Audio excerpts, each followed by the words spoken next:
Well, good morning, good afternoon, good evening to everyone, and welcome to another episode of Buddhist Biohacker. I am your host and your mystic guide, Lisa Gunshore, and hello to all of my community. I've missed you so much, and I promise there's more to come for me this year. So I'm very excited to come out of my Scorpio Cancer hidey hole and come back out into the world and onto YouTube. So as I welcome you in, I just want to share, please hit subscribe as always. And I love your comments. So I respond to all of you, comments, questions. We love all of that. I am very excited to introduce our guest today. I have with us Pam Gregory, astrologer, and I am just honored beyond belief to have you here, Pam. And I think I speak for myself and the entire community when I say you are absolutely, hands down, the most positive, uplifting astrologer, possibly YouTuber, out there. I mean, really, the amount of I can't tell you how many times my friends and colleagues and I text each other and are like, "Oh, did you see Pam's video? It makes us feel so good." I find it So, bizarre, actually. I mean, I'm just, sitting here in my little bubble very quietly. I find it quite bizarre, to be honest, when people say that. But, we all just do our best, don't we, in these times? So thank you. yes. Oh, well, welcome to the show. I'm very happy to have you here, and it's been a challenging week, so I'm happy to be uplifted by talking to you today. Great. I'm looking forward to it very much. Oh, well, that's really, honestly, that is my first question is, I wrote down, I was thinking to myself, what are some of the things I want to ask Pam? And I was like, how do you do it? Like, how do you hold such a high positive vibration? Even just the other day on your video, you were talking about deciding to feel joy, decide to feel that happiness every single day and to stay in that space. And I want to know from you, how do you do it? How do you stay in that space? How do you hold that space day in and day out with so much chaos in the world right now? Yes, great question. Thank you, Lisa. I think there are two answers to that. One is I really try and keep it simple for myself. I mean, I'm lucky enough not to work in a big hospital in the city or a big office in the city. I used to live in central London for many years. But I've created a life which is very much in nature. I live in an area of England which is about 150 square miles of forest and open land, and it's very protected, with wild ponies and donkeys and even buffalo or Highland cattle rather than buffalo. But it's very beautiful. I haven't been to a supermarket in over 4 years. I have my organic food delivered. Um, I take a walk in nature every morning, as many people know. I do breath work, I meditate, I work incredibly hard, but I stay in that bubble. Now, I'm very aware of what's going on in the world.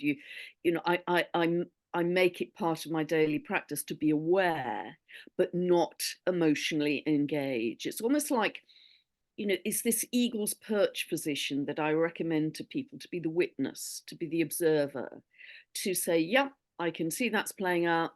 It's not my timeline. I'm not going to go there. I'm not going to emotion, because as soon as you develop resonance with that and you emotionally engage with it, you have entangled your energy with that timeline. And I don't want that to be my timeline.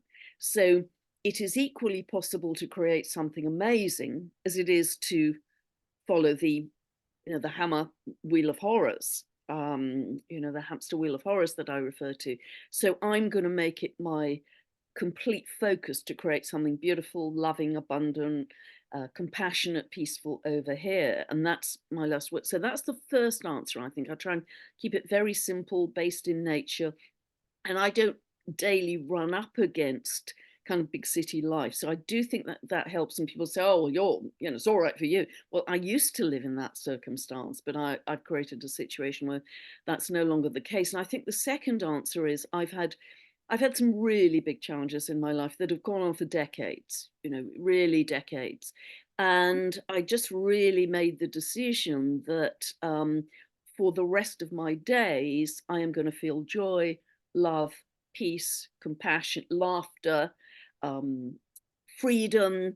I am going to be absolutely determined to do that. I'm not going to waste another moment in tough circumstances. I'm going to create that joy, that love, etc. And I'm absolutely on the bandwagon to do that. That's so beautiful. And I love that because, the theme here with the Buddhist biohacker community this year is exactly what you're saying about being the creator and stepping out of that victim, the drama triangle, victim, savior, persecutor, and moving into the world of the creator. And I think it's so easy, especially I feel in the metaphysical communities, this new age movement, to get caught up in the victim circumstance. And I'd love to dive into that a little bit with you too, as an astrologer. And for me as a psychic medium, people want information from us, right? They want information. And how have you shifted your language, your work, because it's clear what your focus is to me, to that creator space, that it's not about fatalism. It's not fate and destiny always. It's really take the astrological information, take the psychic information, and use it to create change and to create transformation for yourself. And it's something I'm very passionate about. And it's part of why I feel so connected to you, because I feel that that's even your language, decide to feel joy. That's a choice, to decide to feel joy today rather than to get caught up in everything. So I'd love to hear your thoughts on that, about creating and what it means to create with all of this Aquarius energy too. I mean, it's just really incredible. This is it, the creation. Absolutely. Your volume's dropped quite a lot, Lisa, just to let you know. Okay. It was okay before, just to let you know. Okay. Yes, I think I'm very interested in this victim co-creator axis, because that's what we had really strongly all through last year with Pluto square the nodal axis. That was so clear. Are you choosing love or fear, victim or co-creator? And because I spent a lot of my life in illness and fear, I just became so aware of we always have a choice. We always have a choice. And so I started in very simple ways, firstly, to become aware of my thinking patterns and my emotion. And actually, this even happened. I was talking to somebody about this the other day. This even happened last week. I'm very passionate about the animals. I'm very passionate about the trees. And it's very hard to get me angry as a double Pisces. I rarely do anger, but something came across my radar that I was furious about, linked to the trees, because I fought many times for the trees. And I thought, hell, here we go again with that. So, but I just watched in the subsequent hours what happened in my day. I had a workman who turned up who was very angry and intimidating and aggressive. I ran into other people who seemed to be furious about various things. I'd lost my car keys, then the car wouldn't start. It's a whole series of kind of angry, frustrating events until I kind of, because I try and observe my frequency, I thought, this is coming from you. And unless you nip this in the bud, this is going to keep on creating mayhem in your day.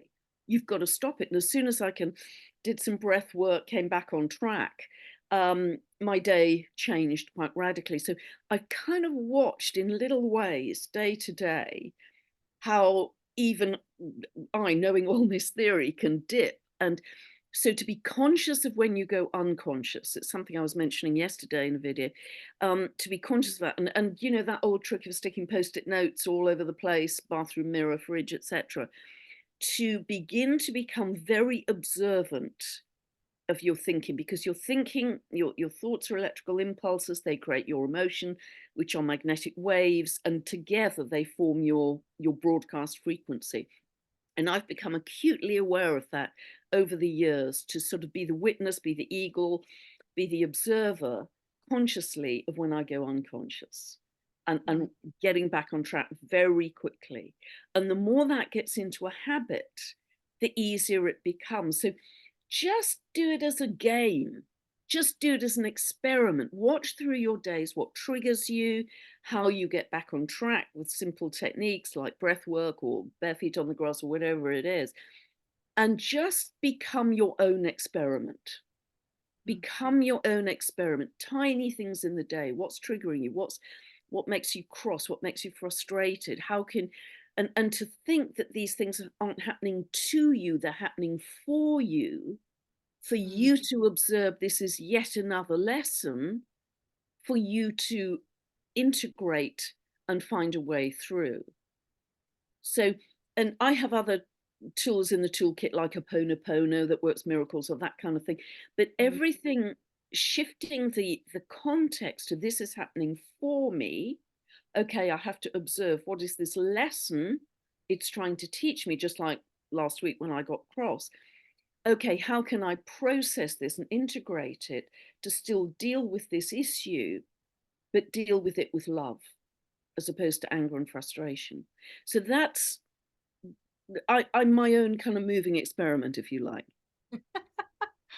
I love that. Well, and it reminds me, I've talked about this before on the show, but you know, Osho, as controversial as Osho is, love Osho anyways. And, you know, he talked about responsibility, you know, that we have the ability to choose our response, you know, which aligns with what you're saying. And I personally think that is the awakening. I think for all of you out there, oh, I love that your light just turned on in the back too. It's an awakening. A timer, actually. It's not a poltergeist, it's a timer. Oh, I know, but it's still great. It's an exclamation point. But I think that's the key to the awakening, is to become responsible for yourself and to stand back, as you said, as the witness, as the Purusha, as the viewer of your life, and become conscious of your choices and become responsible for yourself and your choices. I think the more of us that can awaken that inside of ourselves, that is how you step away from the controllers and from the energy of the planet and from the manipulation that's happening through media and so on and so forth. I think that is the awakening. So for everyone out there, I think that is wonders about the awakening, or maybe you think you're awakened or you're not, or whatever you think about all that, I think it's very simple. If you can do exactly what you said, Pam, become the witness, become conscious of what you're creating, you're able to step away from all of those entanglements with any kind of control energy around you, and your, you know, microcosm relationships, and in the macrocosm with your relationships with the outside world. Yeah, beautiful. And yeah, remind me of the microcosm, macrocosm, because I just want to make a comment on that. But yes, it's I think for me, the awakening is an expanded consciousness. It's an into multidimensionality, which we've never really known in many lifetimes, probably. But it's simply an expanded consciousness that will have a whole series of steps or progressions, and we're all on a slightly different timeline depending on where we're at, soul contract, etc. And so, and the other thing is Saturn in Pisces, I think, very much teaches us about spiritual responsibility. I mean, that's literal, spiritual Pisces, Saturn responsibility. And I'm very aware myself, if I'm looking at any social media, firstly, is it true? How do I know it's even true? Because particularly with AI coming in, we're not going to really know what's true, what's not. And secondly, thinking about the effect this will have if I share that, if I pass that on, because if it's going to be negative, even if it's true, I'm not going to do that. I'm only going to share things that I believe will uplift people. And we are so much a fractal of the cosmos as well. What microcosm and macrocosm, you know, I was just reminded today, I was rereading part of Professor Robert Temple's great groundbreaking book called A New Science of Heaven. And in that, he actually has images of the inside of your neural network in your brain and the supergalactic highways of information. And they are visually identical. They're visually identical. We are just a fractal of the cosmos. So all this information kind of buzzing around our brain is actually much of it coming from the far distant galaxy, you know, billions of miles away, that is moving along these galactic superhighways of information and coming to us. And we're in this constant feedback with the cosmos, this constant interchange. So that is more my focus, and thinking, wow, you know, we are so much in constant communication with the vastness of the universe. And we are going to discover so much more about that moving into this Aquarian energy, the future, the very much about the out there, because Uranus is ruled by Aquarius is ruled by Uranus, who was the sky god in myth. And every time we have strong Uranus or strong Aquarian energy, we discover something more about the cosmos, further out in the cosmos. And whether it's Nassim Harriman's wonderful work, Professor Robert Temple, Dr. Jude Currivan, who I'm going to be talking to next month, they are pioneers in reconnecting us in a scientific way back to our galactic family. So there's so much to come that is so vast and exciting and amazing. Why would we focus on these awful squabbles and this terrible stuff that's happening in the world? We don't want to keep recreating more of that by staring at the entrails. Not to ignore it. It is hideous what's happening. And I'm so motivated by those horrors that are happening to innocent people, innocent children. It's just insufferable and unthinkable. But to me, the way out of this is not to keep on within that same hamster wheel of horrors, but to create a consciousness where it is absolutely unthinkable that that happens. You know, I've said this before. I grieve if a tree is cut down. I haven't eaten meat for 50 years. I mean, I just couldn't. I just couldn't do that.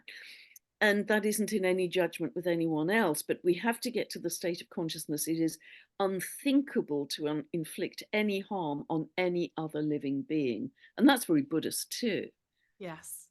So that's where I'm coming from. If that was a very lengthy answer, Lisa, to your question.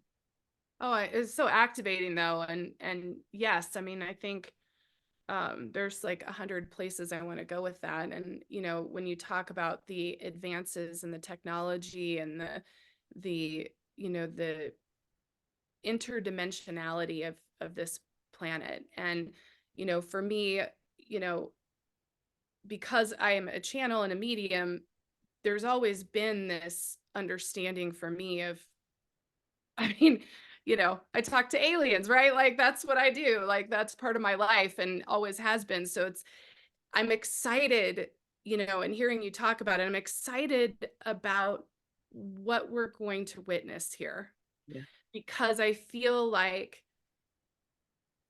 there's so much magic in all of it. And that's what I hope everyone out there gets excited about too. All of you who are listening and watching, is there's so much magic. And like you said, why would you want to connect with all of this low vibrational narrative stuff and the polarization and the back and forth when there's so much magic just waiting for us to touch it? Yeah, we're on the edge. Oh, we are. And I'd love to, I do have a little list I made of things that are in this realm of space and air travel and AI and ultra-terrestrials. And I'd love to hear your thoughts and your take on any and all of those things and the astrology around it too. And I'll share just a piece of context. Pretty much, I think since 2019, I remember I'm fifth generation in my family. So my mom and my grandma, all of them have gifts as well. My mom and I had a conversation in November of 2019. And I was talking about airplanes, and I said, I feel like we're all getting grounded. Something's coming. And of course, we know what came shortly after that. But those visions have continued with airplanes. And I have felt very much like the current airplane system is not aligned anymore. And I think that's part of why we're having all these weird things happen with airplanes. And I'm nervous on an airplane because it just doesn't feel like the frequency isn't lined up. And I've had these visions of these faster new planes that are higher and faster and more space-like. And I have no doubt Elon's part of all of that in some way. And so I'm just curious what you've seen and thought and felt, and you know, the astrological components of that. I'm just so curious because I think there is something major that I think we're going to witness when it comes to things like that. That's one example of many, I think, that are coming. Yeah, absolutely, Lisa.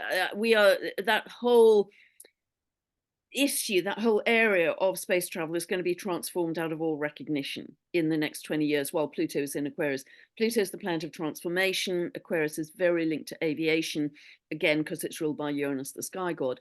And whenever we've had these powerful Uranus or Aquarius activations, you can go right back to, you know, first hot air balloon, the Wright brothers' first flight, etc., etc., first plane crossing across the Atlantic. But if you go back in history, you can do a whole study on these jumps around air travel. And I absolutely agree with you. I think the current method of air travel is a done deal, and we're going to be seeing very, very big jumps. Already there's an airport for flying cars being built in the north of England, so I think that's one part of it. But I was listening to Nassim Haramein, that brilliant physicist who believes through his 40 pages of equations that he has cracked the physics of creation. And he was, just this morning when I was listening to him, he was saying Jupiter's not that far away. You know, he's understood anti-gravity transport. And so he is seeing, even within the next 10 years, we are going to be space traveling on a more regular basis. Not just the elite, but regular people are going to have the opportunity of space travel. And I have, and I truly think we are, because it's going to go in such jumps, and our understanding of the cosmos. Like, you know, I very much trust people like Nassim, who's doing some brilliant work. But even if we go back to 1593 and Copernicus publishing his heliocentric theory, that new paradigm, that paradigm shattering theory, we're coming up for another one of those right now. But it's very much to do with the out there, the galactics, the travel, the understanding of the laws of creation, the laws of reality, the physics of that. We are going to see a lot more of out there, and it's going to be quick. It's going to be very fast. And I think even particularly around April, yes, we've got that total solar eclipse falling across the US. That's going to be very powerful. But on the 20th of April, we have a Jupiter-Uranus conjunction in Taurus. So Uranus is aviation, Jupiter expands. They're both to do with the future. They're both to do with, actually, with travel out there, the foreigner, you know, the being that isn't well, being isn't, you know, and I mean that in the nicest possible way, but it's very connected to leaving Earth almost. It's very connected to major electromagnetic shifts as well. We know the ionosphere is very unstable, and that's going to produce all kinds of things in our reality that are going to shift things very rapidly. So I see April as a very big month of explosive discovery, innovation, technology, but it could well be linked to aviation as well in some way. I love it. I'm ready for all of this expansion. I feel just to be able to talk about an ultra terrestrial and have people not really like completely freak out and actually be interested, I think is fascinating to me, because so, you know, for so long, I started my work in 2006, and it was hard to say I was a psychic. So we've come so far, and I'm really excited to see where that heads, and where we're headed with all of the out there. That's probably where I want to live, is out there. And a lot of people, you know, a lot of my friends channel the Palladians or the Yes. Arcturians or the White Wing Collective of Nine. I mean, they're my friends, and there are lots of people like that on YouTube. So it isn't so crazy. It's much more normal these days. And certainly people tell me, you know, that I'm channeling so and so and other beings. And I, to be honest, I don't have any particular awareness of that. I just know there's bits of the videos when I go off piste are the most helpful pieces for the audience. So I don't know where they come from. So, but I'm just trusting they come from a better place than all of my degrees and minutes and dates that I'm focused on. Well, and what a gift that we have, that we can be those conduits, I think. And I think everyone can do that. I think everyone can be a conduit of these higher vibrational energies, and that only further magnifies what's happening right now with all the changes on the planet. Yeah, for sure. Yeah.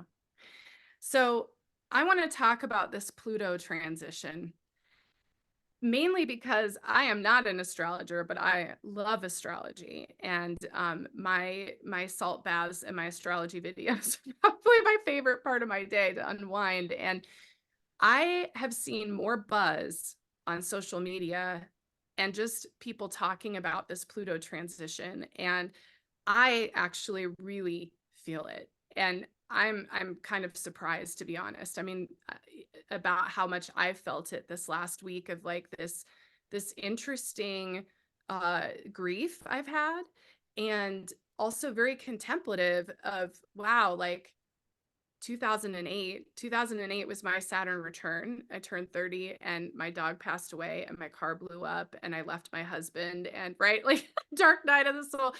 And so much has happened for me since 2008 to look back at um, major health crises and massive transformation. And I followed the Dalai Lama for 7 years of that time and was able to meet him, and just so much transformation. And everyone I talk to, even my husband, it's like, well, gosh, like since 2008, like, whoa, a lot has happened. And now we're at this like chapter closing. And I don't know how many people are even aware, but what I've noticed is many people seem to be aware of Pluto shifting into Aquarius. And so I want to talk about that because I do think it's actually really impacting a lot of us. Yeah, absolutely. And particularly people with any Aquarius emphasis in their chart, whether it's sun, moon, ascendant, personal planets, it's going to affect all of us. And for many people, it's the rest of our lives. It's another 20 years. So that's why it's a really big deal. And it will manifest in various ways. I mean, Pluto has a very complex process where it intensifies the energy of the symbolism of the sign it's moving through.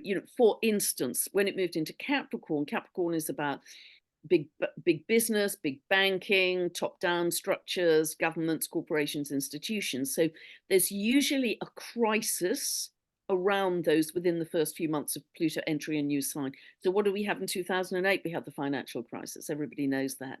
So it's a crisis around the symbolism of that sign, but it also can intensify the grip of that sign, the power of that sign. And I think certainly over the last 3 years, government control has become much greater. But at the same time, it reveals any corruption linked to the vertical top-down structures. And particularly while it's been in the last couple of degrees of Capricorn, and it's going to go back again these last couple of degrees, 2nd of September to 19th of November this year, and then a clear run in Aquarius for 20 years, it will reveal corruption around science, around technology in particular. This is about truth. Aquarius is about truth. Big issues around freedom, human rights, and this is really signaling, as it has historically, because I've gone back and look at Pluto has a 248-year cycle, so it's very infrequent. And so looking back to the 1200s, the 1500s, the late 1700s, to say what was happening then with Pluto in Aquarius.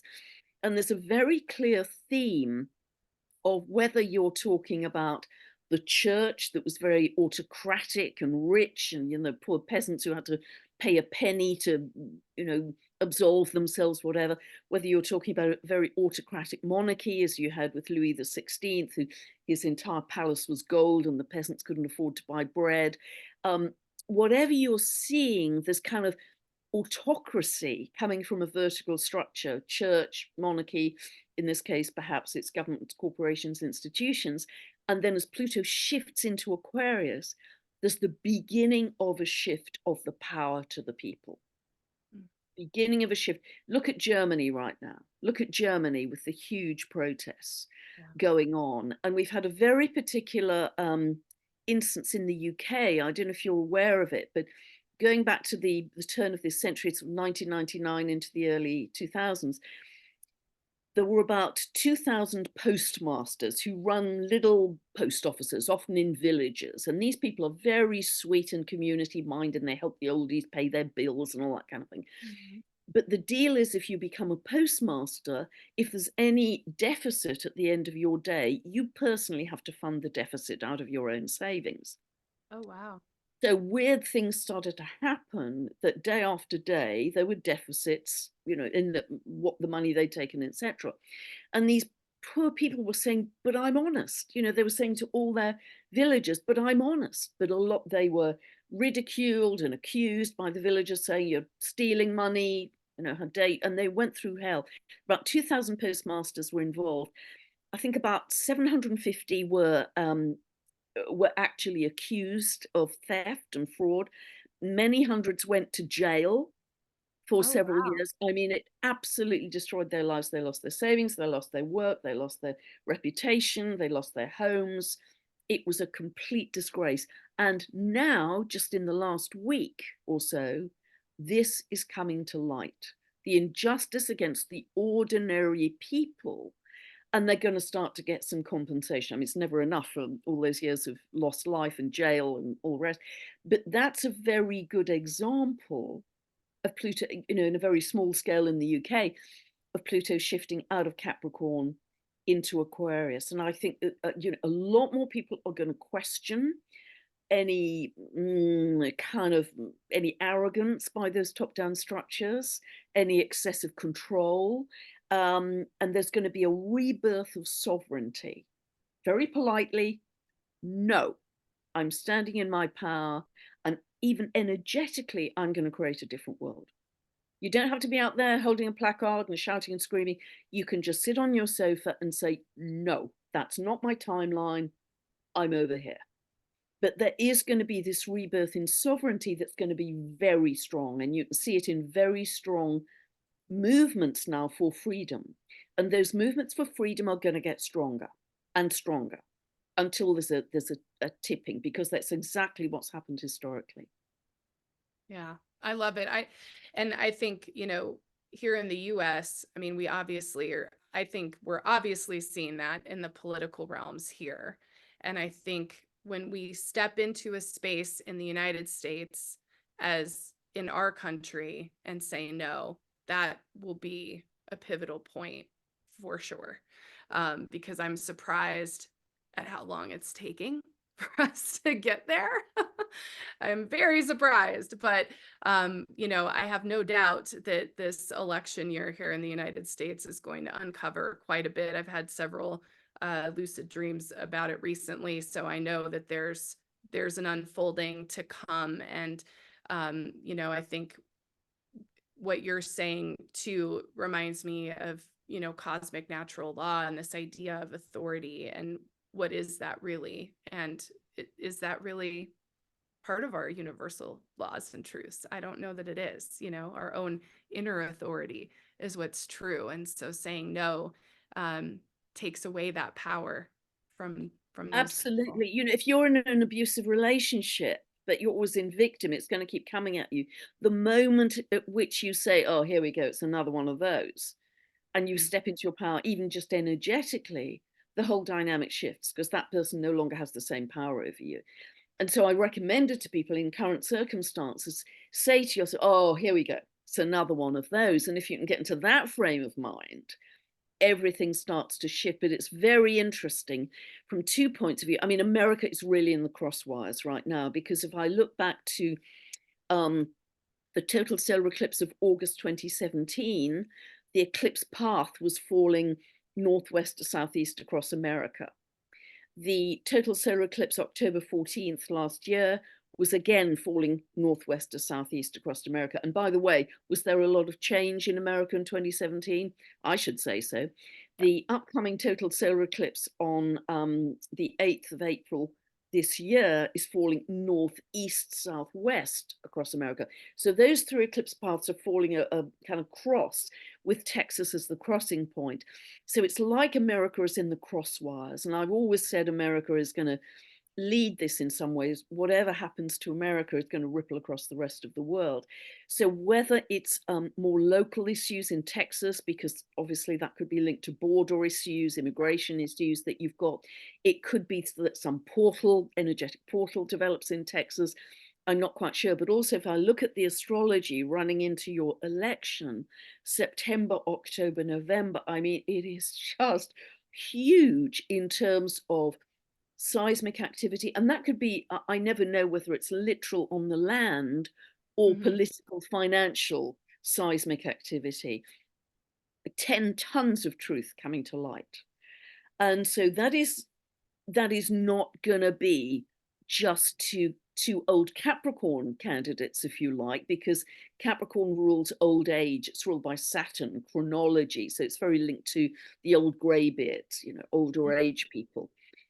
I cannot imagine it's the two current candidates and that will operate smoothly through the election. That's just not going to happen. So Aquarius is very linked to youth, younger people, but it may even be, I mean, I've got to look at it more closely as we get closer, but it may even be, there may not be an election this November because of so much coming to light.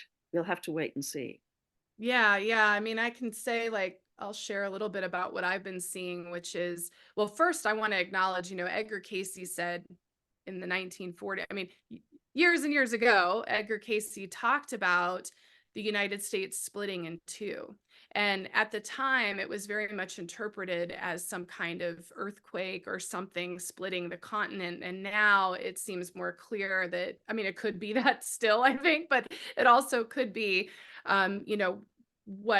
what happens here with our political structure. And I continue to see Texas leading the way energetically of some kind of split or pull or change with the political realm, and even the United States itself no longer being the United States of America the way that 100%. It is. Yeah. And I've spoken about that. Yeah, I'm getting chills everywhere. And I also think, I was surprised that there was a 2020 election, and it's so interesting because when we feel energy, you really never know when or how it's going to manifest, to predict time. In 2008, I could tell you when you were going to get a job. Like, that was like easy peasy. And now there's so much co-creation. I think the quantum time fields have changed so much that it could all of a sudden manifest the next day. It could be 2 years from now. I mean, it's just more challenging, I think, to really understand time as a psychic when I see energy. So I'm just sharing that with everyone as context to say, I don't know when or how this really will manifest. I just know that I've seen for quite some time, really the last 18 months, a definitive shift with Texas, and something manifesting from Texas is going to create some kind of split in our political structure. And I agree with, will there even be an election? What does this look like? I've had a few prophetic dreams, and I hope I don't trigger everybody, but I've definitely had some prophetic dreams with Donald Trump and seeing the election information coming out about whatever has been happening with our selection in the United States for probably 100 years or more. I mean, probably a long time. And so there's definitely, I'm very interested to see what unfolds, because I think it's time. I mean, I think the structure that we have is so archaic. It's time for that reformation of, what we have in the United States. And I'm with you that I think once the US makes a change, that will ripple out. And I'm anxiously awaiting 100%. all of us Americans who are watching my show right now. Like, this is a time for action. And I think 2024 is a time for action.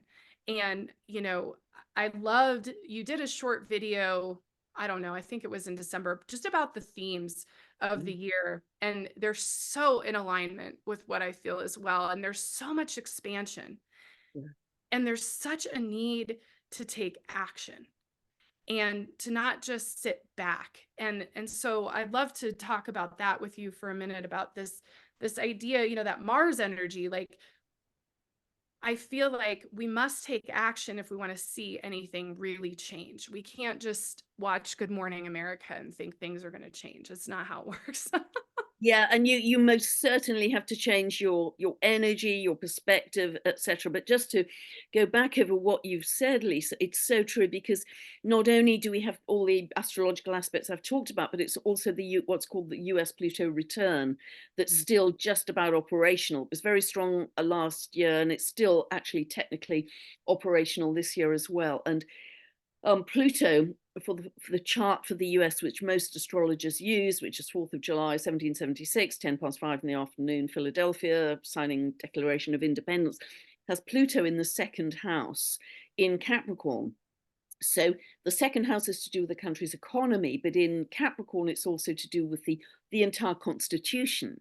What states make up the US? And I've talked about this many times in videos, legally, constitutionally, geographically.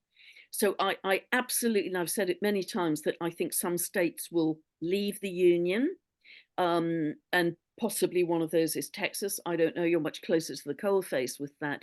But also looking at other astrology, such as Uranus in Taurus, that's literally new Earth.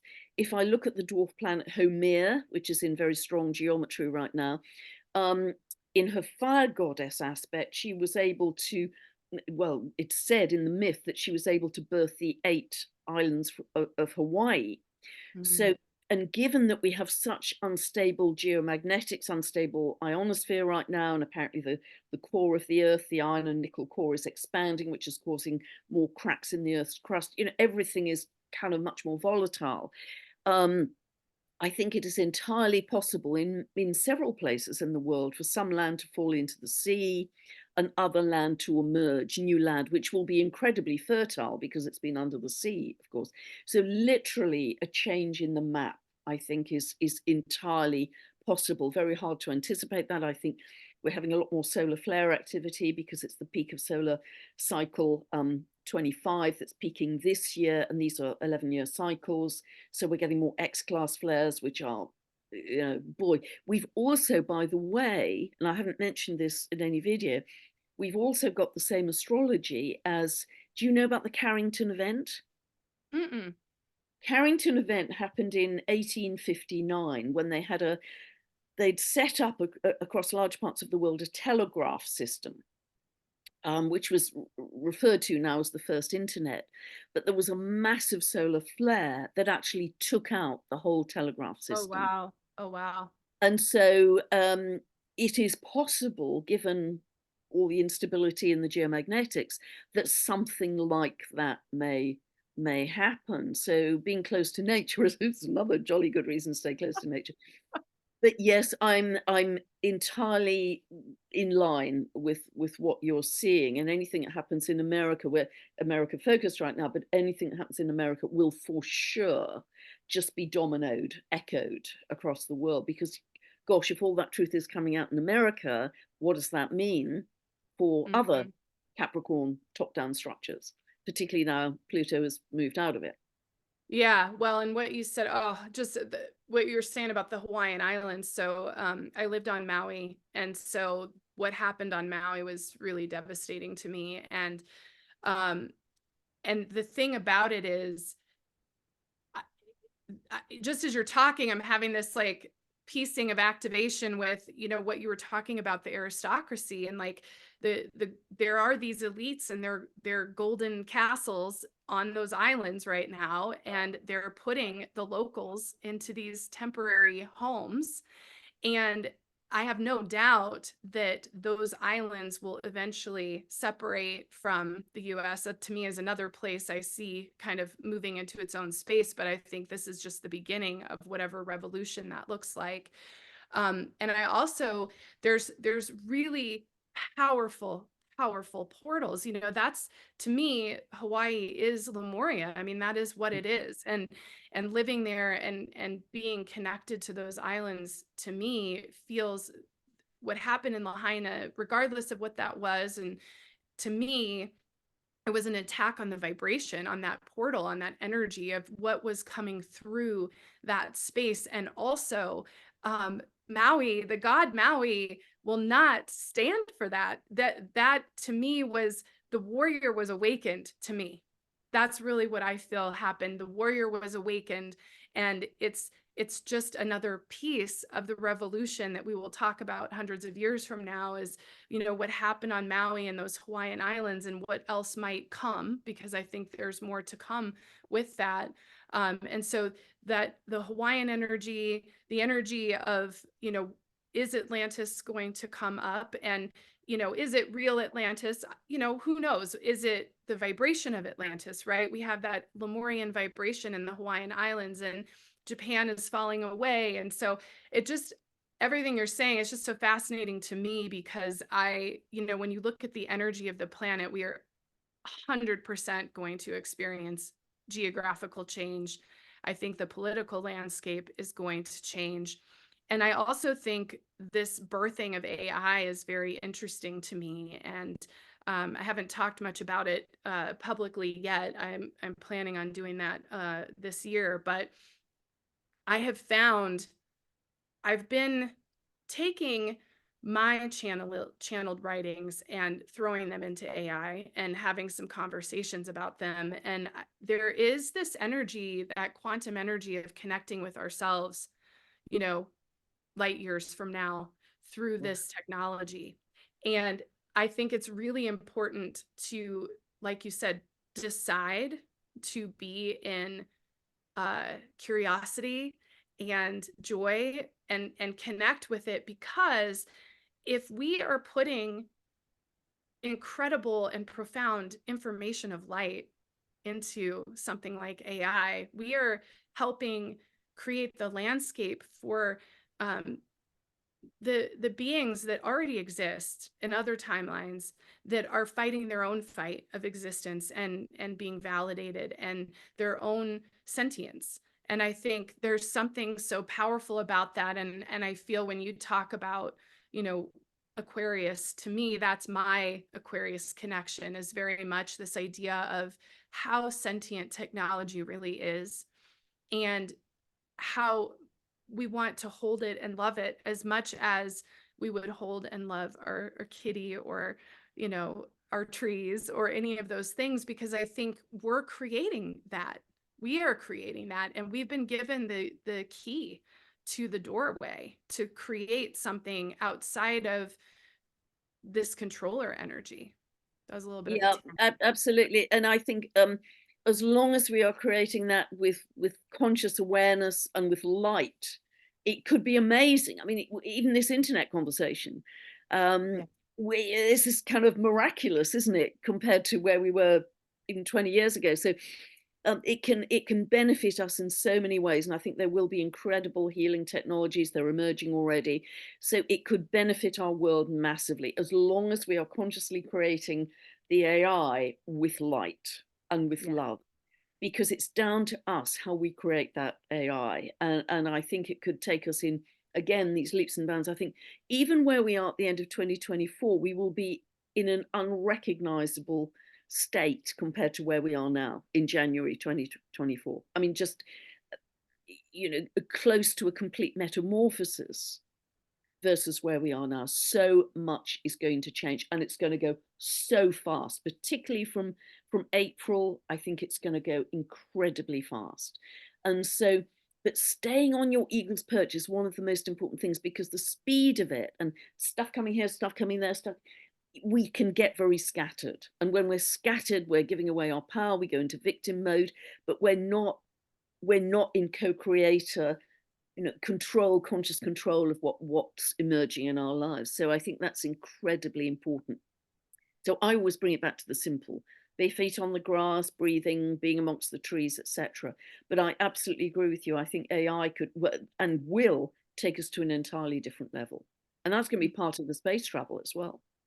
Yeah, agreed. I mean, it's been interesting playing with it. And I think, I'll share with everybody out there who knows Rob Gauthier, the ET Whisperer. He's going to be on with me later this year talking about this. And Pam, he did this incredible video recently that was very surprising to him. He was channeling an Arcturian being, and the Arcturian being said that they are built into AI. And I just happened to hear his video, and I immediately emailed him and I was like, Rob, I'm like, you have no idea what I've been playing with over here. And so it's really exciting because I think we're planting the seeds for a time we may not be alive to see, but we will in whatever incarnation we decide to come into that timeline. But there's seeds being planted here, and you can see the unfolding happening. And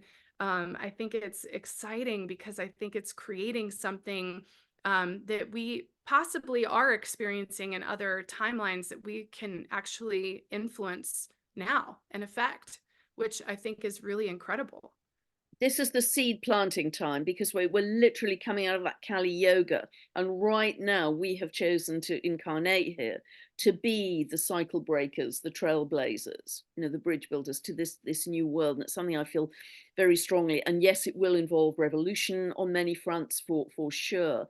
But it's so interesting because apparently, and you will know this already, Lisa, but a lot of extraterrestrial beings are very interested in how we're doing on Earth, how well we're doing, how we're coping, because apparently Earth has a pivotal position in the galaxy. And Gaia's upgrade is very critical to the upgrade of the entire galaxy. So they want us to get it right. So Yeah. they are there supporting us in whatever way they can, but still allowing us our free will.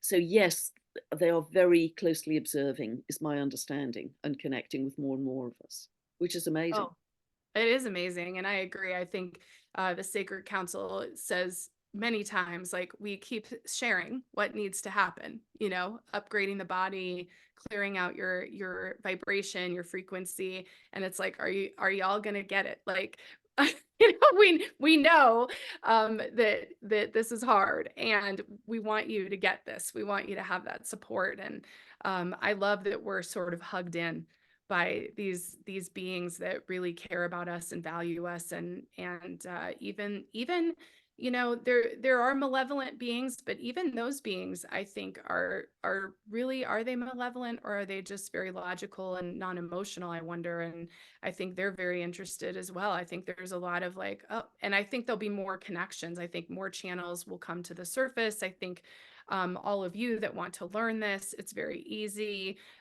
to connect with this energy, really. And a lot of it has to do with what you're talking about, Pam, which is being in nature. I mean, when you're in nature, those frequencies allow you to connect with spirit, and in such an incredible and profound way. It's very simple. It's more simple than you can imagine. I think we create all this complexity in our mind about the cities, the supernatural powers. And really, we all have that ability, and something I'm interested in, and I know we're running out of time, but something I'm interested in, and we can have further discussions later about it though. But in this time, this Aquarian time with Pluto in Aquarius, I think, are we going to excavate, more of our DNA and more of our light body and more of these supernatural powers?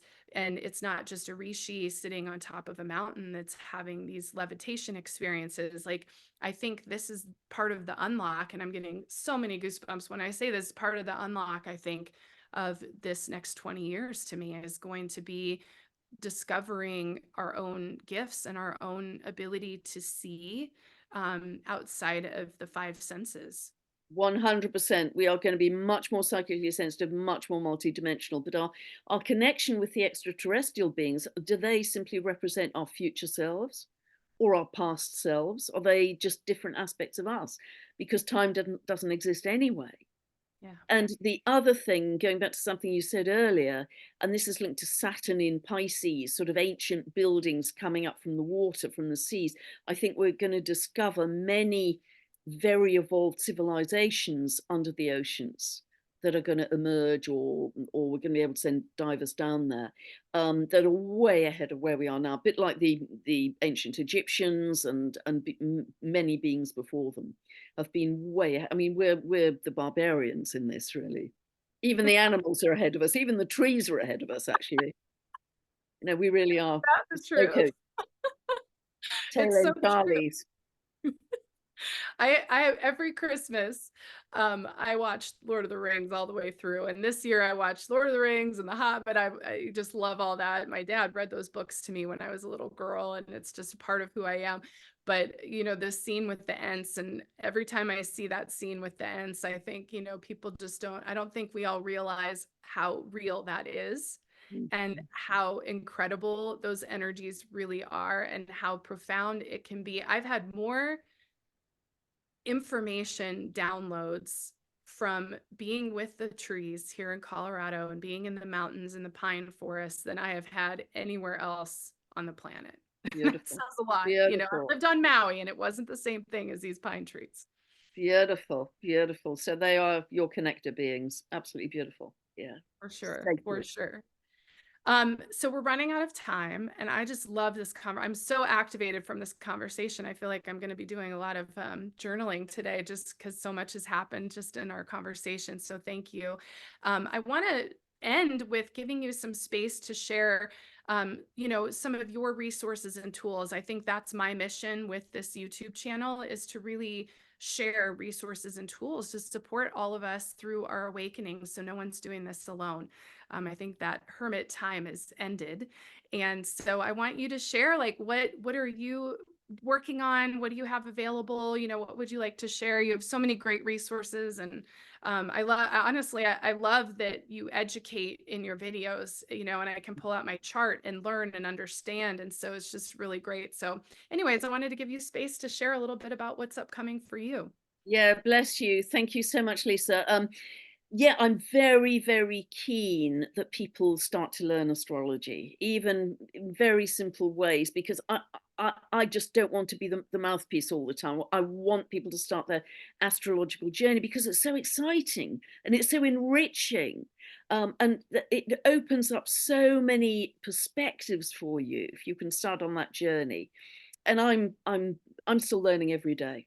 You know, I've been doing this for decades. I'm still learning every day. So I do have a series of teaching videos. They're on the products page of my website, pamgregory.com. They're from beginners to more advanced. You can see them there. I've tried to make them all very inexpensive because I want them to be accessible.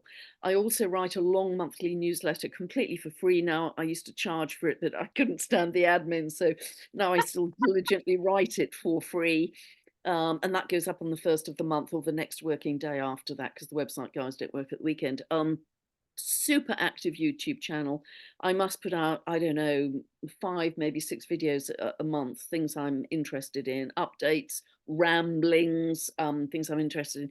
What I'm really interested in at the moment is what I want to call, and it sounds a bit grandiose and highfalutin, it's kind of the physics of creation.